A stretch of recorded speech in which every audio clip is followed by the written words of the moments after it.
Hola, mi nombre es Eneida Flores Bermúdez, estudiante de la UNED y de la carrera de Criminología. El tema de exponer es el crimen organizado. El crimen organizado tiene un enfoque empresarial a diferencia de actividades meramente predatorias de la delincuencia común. Tiene una estructura jerárquica dura- durable, emplean sistemáticamente la corrupción, tienen altos ingresos, tienen capacidad para extenderse dentro de la economía ilegal. Los contrabandistas y los negocios ilícitos de la seguridad y protección de la antigua Roma y su estructura que floreció con la piratería en el siglo XVII hasta llegar a los ciberdelincuentes actuales y comercio global de las drogas. Se cuenta que son asociados dispuestos, lo que podría convertirse en un grupo que comete el crimen. Este grupo es una red criminal. Las organizaciones criminales tienen cada vez mayor incidencia a nivel mundial. La criminalidad organizada siempre ha sido objeto de estudio de la criminología por las especiales características que presenta. Por ello, conocer las organizaciones criminales más violentas y peligrosas puede ayudar a establecer medidas preventivas para evitar uno de los tipos de delincuencia más perniciosa para la seguridad, especialmente para el Estado de Derecho. Las organizaciones criminales más poderosas en la actualidad o más violentas en el mundo son la Yakuza, las Triadas, la mafia italiana, la Cosa Nostra, la Camorra y la Sacra Corona Unita, Graghetta y la mafia rusa o mafia roja, los carteles de drogas de Colombia y México, las pandillas centroamericanas como la Mara Salvatrucha, Latin Kings y los Trinatarios. Diferencia entre un grupo y una organización criminal. La organización criminal es una agrupación subjetiva formada por más de dos personas con carácter estable o con vocación de permanencia por tiempo definido que se reparten diversas tareas de manera concertada y coordinada con el fin de cometer delitos.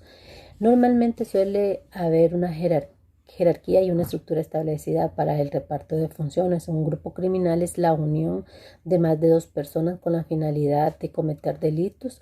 Sin embargo, no reúne algunas de las características de la organización criminal. La magia, bueno, se remonta con la cultura de Sicilia al sur de Italia. El origen de las asociaciones mafiosas es una mafia rural y una mafia urbana. Es un poder de control material del territorio y es un poder de explotación de los circuitos políticos y administrativos locales y nacionales y de los intangibles circuitos financieros internacionales.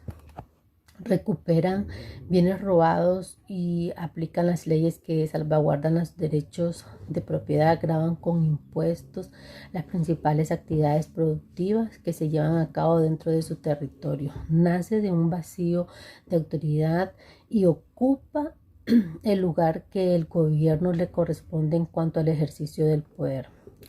Algunos de los bienes ilícitos son la adopción de bebés, drogas, tráfico de animales, plantas exóticas, el tráfico de armas ilegales, tráfico de órganos humanos, el tráfico de niños, los objetos robados y entre los servicios ilegales.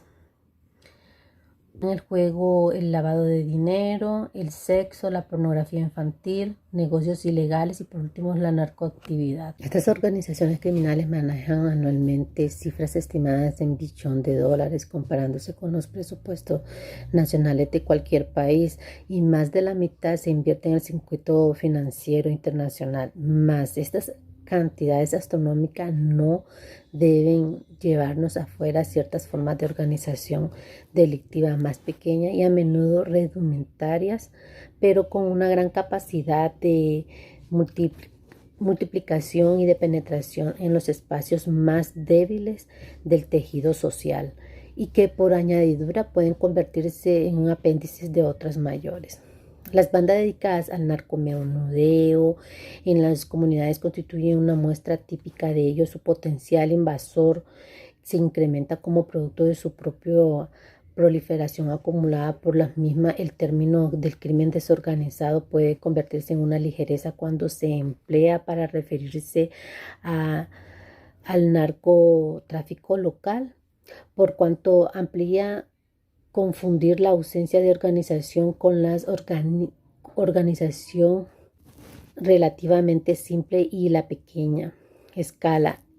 Esta confusión es grave porque no habría narcotráfico local sin narcotráfico internacional y el primero contribuye a reproducir el segundo. Son dimensiones de un mismo proceso, cuyo telón de fondo está dado por el sostenible crecimiento y perfeccionamiento del comercio ilícito en general. Un experto en México sostiene que suele darse mayor inferencia en capacidad a través de la policía, lo que sugiere que la influencia que tiene el crimen organizado. Por ejemplo, en Costa Rica sugirió que la gente confunde formas institucionales de corrupción con condescendencia y la protección liberada de los intereses del crimen organizado. La policía de San José a lo mejor está metida en chantajes como producto de su propia iniciativa y no a favor de la fuerza oculta. Y esto es también como crimen organizado. La corrupción, observó, puede ser una amenaza ocupacional o bien un signo de desencanto institucional como desertar del ejército o bien de la naturaleza más estratégica a manera de ejemplo con el narcotráfico.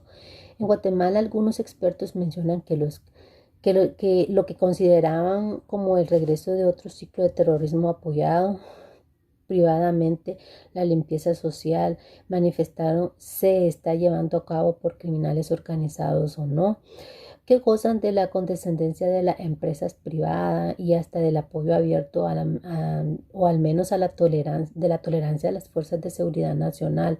Estas prácticas se concentran principalmente en la población joven y se presume que forman parte de una estrategia más amplia conducida por poderes ocultos cuyos miembros son ex autoridades estatales vinculadas con las guerras sucias de los años 80.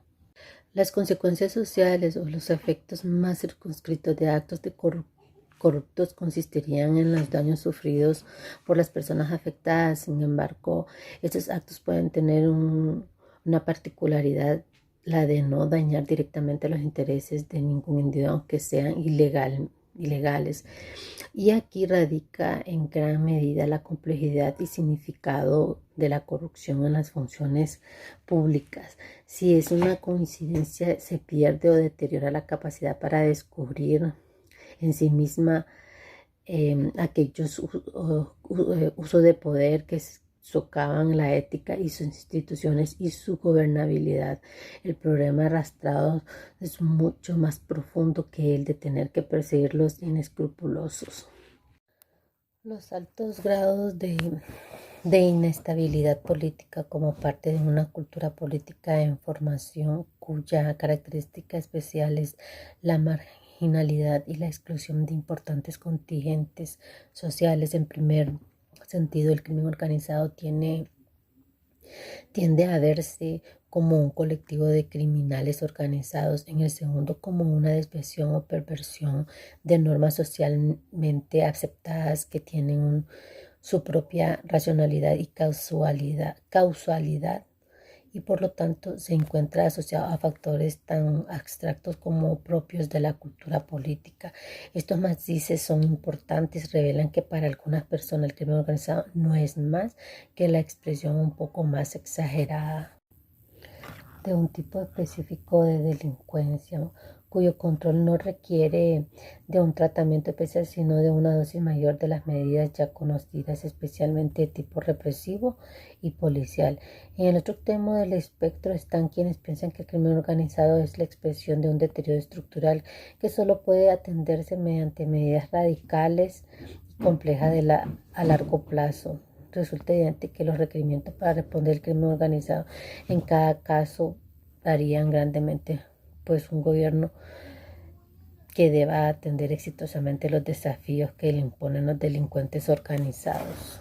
Acerca del perfil personal y psicológico de sujetos históricos relacionados al crimen organizado a nivel global, ejemplo, la mafia yakuza, sería como que un poco a poco fueron extendiendo su influencia, extorsionando, manipulando numerosos sectores de la sociedad, especialmente a la política y las empresas. Hoy en día tienen el monopolio de los negocios ilegales en Japón. Hoy en día tiene presencia dentro de la sociedad, pero también es verdad que durante los últimos años su presencia y actos delictivos han disminuido considerablemente. Por otro lado, también tienen un código de honor y de protección entre sus miembros, que suelen respetar hasta el punto de ser la máxima que no deben olvidar para permanecer en un clan. No existe una persona que los lidere, sino que están organizados en múltiples clanes, bandas, y dentro de cada clan siempre hay un líder que los dirige. La mafia japonesa está organizada en forma piramidal, siendo el líder una persona extremadamente respetada dentro de la organización, pero con grandes rivalidades entre líderes de otros clanes. Se estima que existen más de 3.000 clanes de la Yakuza, con un total de 100.000 miembros en todo Japón. Los clanes de la Yakuza tienen orígenes muy diferentes. Por ejemplo, el clan de los Yamaguchi, el mayor de todos, son más de 40.000 miembros, surgió tras la Segunda Guerra Mundial en un antiguo sindicato de pescadores de la localidad de Kobo. Sin embargo, los primeros clanes o grupos aparecieron en el siglo XVII durante el periodo de Edo, y estando formados por samuráis despedidos y reconvertidos en mercenarios. Los clanes de la mafia japonesa más activos y grandes por numerosos de miembros son los siguientes: la Yamaguchi Yumi, Linkai, Inagawa Kai, Sumikoshi Kai. El tatuaje y la yakuza. La relación de los tatuajes y la yakuza está estrechamente ligada, ya que no es solo un símbolo de identificación, sino que ellos establecen el rango y el tipo de clan al que pertenecen.